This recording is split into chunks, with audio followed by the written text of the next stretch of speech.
Iman adalah mutiara di dalam hati.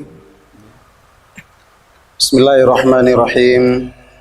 Alhamdulillahirabbil alamin. Wassalatu wassalamu ala asrafil anbiya'i wal mursalin wa ala alihi wa sahbihi ajma'in. Ashhadu an la ilaha illallah wa ashhadu anna Muhammadan abduhu wa rasuluh. Nabil Mustafa Muhammadin sallallahu alaihi wasallam. Uhiyyukum bitahiyatil Islam, tahiyatus salam. Tahiyat ahlal jannah. Assalamualaikum warahmatullahi wabarakatuh. Bapak, ibu-ibu, saudara, kaum muslimin, kaum muslimat, sidang jamaah zuhur yang dimuliakan oleh Allah Subhanahu wa taala. Setelah kita memuji bersyukur kehadirat Allah, kita juga berdoa dan bermohon kepada Allah agar salawat dan salam kita disampaikan kepada junjungan kita yakni Nabi besar Muhammad sallallahu alaihi wasallam.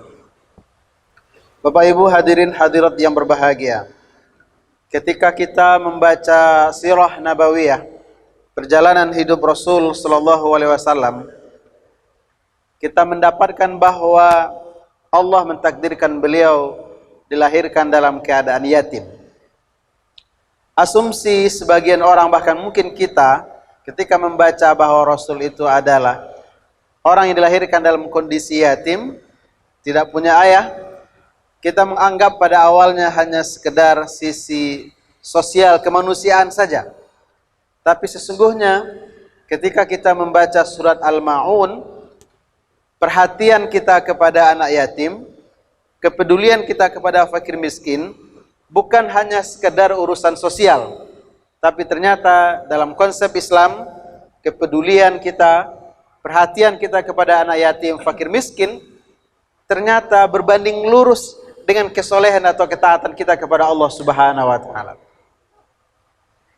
Dalam surah Al-Ma'un kita temukan sebuah teks ayat yang begitu tegas diungkapkan oleh Allah Subhanahu wa taala dalam bentuk pertanyaan, yang sebenarnya pertanyaan itu ditujukan bukan kepada orang lain tetapi kepada kita.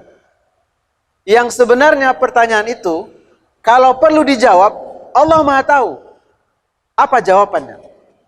Tetapi pertanyaan itu sebenarnya untuk menggugah kita agar serius dalam persoalan anak yatim, dalam persoalan fakir miskin, dalam persoalan orang yang dikategorikan orang yang melalaikan salat, dalam persoalan sifat-sifat negatif yang salah satunya adalah bakhil. Allah berfirman, A'udzubillahi minasyaitonir rajim. Bismillahirrahmanirrahim. Ara'aital ladzi yukadzibu biddin. Bahasa kitanya sangat mudah. Tahukah engkau, walaupun ayat ini ditujukan kepada Rasul tapi maksudnya adalah kepada umatnya, tahukah engkau wahai Muhammad, tahukah kita sebagai umat Islam siapa yang dikatakan sebagai pendusta? Bapak Ibu, coba kita garis bawahi. Pertanyaan dari Allah Subhanahu wa taala ditujukan kepada Rasul yang sesungguhnya ditujukan kepada kita masing-masing. Tahukah kita siapa yang dikatakan sebagai pendusta agama? Bukan pendusta dalam urusan sosial, dalam urusan kehidupan kita masing-masing, tidak. Bukan pendusta antara urusan suami istri, tidak. Tapi pendusta dalam urusan beragama. Jadi ini bukan persoalan sederhana. Dan perlu juga kita pahami bahwa urusan anak yatim, urusan fakir miskin, bukan di bulan Ramadan saja. Bahwa di bulan Ramadan ada simpati, ada empati, ada kepedulian yang luar biasa, itu manusiawi. Kenapa? Karena ada janji dari Allah Subhanahu wa taala, ada janji dari Rasulullah sallallahu alaihi wasallam begitu besar pahala lipat ganda amal di bulan Ramadan ini. Ini betul. Tetapi kenapa mesti dikatakan oleh Allah yukadzibu biddin, pendusta agama?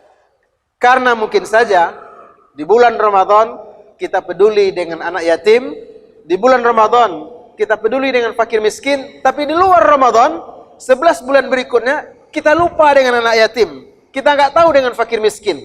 Maka wajar seolah-olah keseriusan kita mempedulikan anak yatim, mempedulikan fakir miskin di bulan Ramadan selama 1 bulan penuh, lalu 11 bulan berikutnya lupa, seolah-olah itu dianggap mendustakan. Dan yang didustakan itu bukan hal sederhana, tapi agama kita. Siapakah yang dimaksud pendusta dalam urusan agama? Ternyata kata Allah Subhanahu wa taala, "Fadzalikal ladzi yad'ul yatim." Kalimat yang digunakan menghardik. Para ulama tafsir mengatakan, mungkinkah kira-kira kita bertemu dengan anak yatim, tidak ada awalnya, tidak ada permulaannya, tiba-tiba kita hardik saja? Jarang terjadi seperti itu. Yang paling mungkin itu adalah, mungkin anak-anak itu karena dia butuh perhatian, dan perhatian itu hilang dari ayah kandungnya, mungkin perilakunya, mungkin ucapannya, mungkin akhlak karakternya, perlu banyak yang ditegur, perlu banyak yang diperbaiki. Atau bahasa kita hari ini, anak yatim itu sering cari perhatian. Mungkinkah kita akan spontan langsung menghardik? Saya tidak yakin kita akan seberani itu. Tetapi andai itu terjadi, maka itu adalah sesuatu yang negatif, sesuatu yang dilarang. Tetapi kalau kita lihat ayat ini, yadu'u, akar katanya yang lain adalah meninggalkan atau tidak mempedulikan. Maka kalau ini sangat mungkin terjadi oleh kita.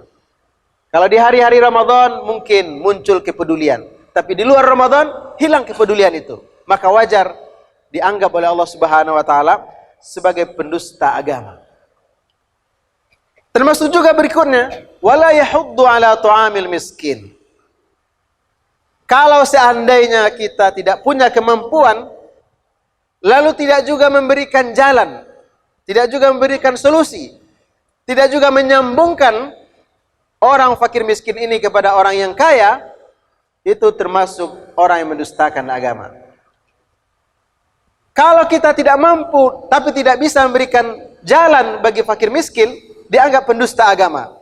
Maka bagaimana kira-kira posisinya orang yang kaya, orang yang mampu, orang yang punya kelebihan?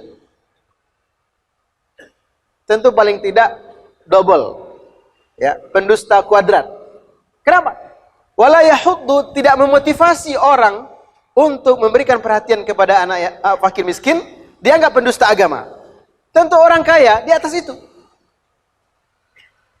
Dan sekali lagi, sebenarnya yang diinginkan oleh Allah Subhanahu wa taala adalah apa yang kita rasakan selama Ramadan, apa yang kita lakukan selama Ramadan, kepedulian, perhatian kepada fakir miskin, kepada anak yatim, kepada orang terlantar, seharusnya ya, selama 1 bulan penuh latihannya, seharusnya di 11 bulan berikutnya juga nampak hal yang sama. Barulah dikatakan kita bukan pendusta agama. Tapi kalau seandainya ibadah kita ini musiman, di bulan Ramadan kita peduli dengan anak yatim, di bulan puasa kita peduli dengan fakir miskin, kita berikan perbukaan, kita siapkan baju lebarannya, sebegitu bagusnya kepedulian kita, alhamdulillah. Tapi setelah itu hilang, ini yang dikhawatirkan kita sebagai pendusta agama. Bapak Ibu hadirin hadirat yang berbahagia, ini 2 hal yang sebenarnya adalah ibadah sosial. Tapi walaupun dia ibadah sosial, ayat pertama memberikan penjelasan pendusta agama. Jadi jangan dikira ibadah sosial ini nilainya sederhana, tidak, nilainya sangat luar biasa. Kalau kita melakukan kepedulian, kalau kita memberikan kepedulian kepada anak yatim, tidak menghardik mereka, tidak meremehkan mereka, kita memotivasi, kalau seandainya memang kita tidak mampu, kita carikan jalan, wasilah untuk fakir miskin, apalagi kalau kita mampu, kita bisa memberi, bisa membantu, maka insya Allah kita adalah orang-orang yang jujur dalam beragama, bukan termasuk pendusta agama. Barulah ayat berikutnya penjelasan tentang ibadah mahdoh kita kepada Allah Subhanahu wa taala. Termasuk orang yang mendustakan agama, bahkan diulang lagi berikutnya, celaka adalah orang yang memang melalaikan sholatnya. Banyak tafsiran dari para ulama tafsir, apa yang dimaksud dengan melalaikan sholat. Ada yang mengatakan bahwa yang melalaikan sholat itu adalah orang yang sholat di akhir waktu, kalau dibandingkan dengan sholat di awal waktu. Ada yang mengatakan bahwa yang melalaikan sholat itu, yang termasuk orang yang celaka, bahkan dalam penjelasan yang lain, janjinya adalah neraka wail, adalah orang yang sholat di luar waktu. Dibandingkan antara sholat di dalam waktu dengan di luar waktu. Tetapi para ulama yang lain, dan ini sebenarnya lebih kuat pendapatnya, sebenarnya yang melalaikan sholat itu adalah orang yang menyengaja. Orang yang menyengaja menunda-nunda untuk melaksanakan sholat. Kenapa? Karena mungkin saja dia sholat di akhir waktu karena faktor dia dalam perjalanan. Karena mungkin saja dia sholat di akhir waktu karena mungkin pakaiannya tidak bersih atau tidak suci. Maka intinya melalaikan sholat itu adalah persoalan hati. Kalau seandainya ada niat untuk menunda-nunda, padahal mungkin azan sudah berkumandang, pakaian kita bersih, badan kita bersih, memungkinkan kita sholat di awal waktu, tapi kita tunda-tunda ke akhir waktu, walaupun itu dalam waktu sholat, itu dianggap melalaikan. Dan yang terakhir, Allah juga menjelaskan bahwa sifat-sifat bakhil hanya sekedar memberi dari barang-barang yang barangkali bagi kita tidak berguna, tapi bagi orang lain dibutuhkan. Tidak mau juga kita bagi persoalan ini, maka itu dimaksudkan, ditandai dengan indikasi kita mendustakan agama. Bapak Ibu hadirin hadirat berbahagia, mudah-mudahan kita terpelihara dari sifat-sifat yang negatif ini. Apalah artinya kesolehan ketaatan kita kalau kita divonis oleh Allah sebagai pendusta agama karena kita menghardik atau mengabaikan anak yatim, tidak memberikan perhatian kepada fakir dan miskin, melalaikan sholat, bahkan juga termasuk bakhil, sekedar memberi barang-barang yang sebenarnya tidak berguna buat kita, tapi bagi orang lain diperlukan, tidak mau juga kita berikan seperti itu, tidak mau berbagi, kita khawatir termasuk orang-orang yang mendustakan agama. Kepada Allah kita bermohon dan berdoa, mudah-mudahan kita adalah orang-orang yang jujur dalam beragama, yang kita buktikan dalam keseharian kita, dalam amal-amal sosial, ataupun amal-amal mahdhah kepada Allah Subhanahu wa Ta'ala. Billahi taufiq wal hidayah. Assalamualaikum warahmatullahi wabarakatuh.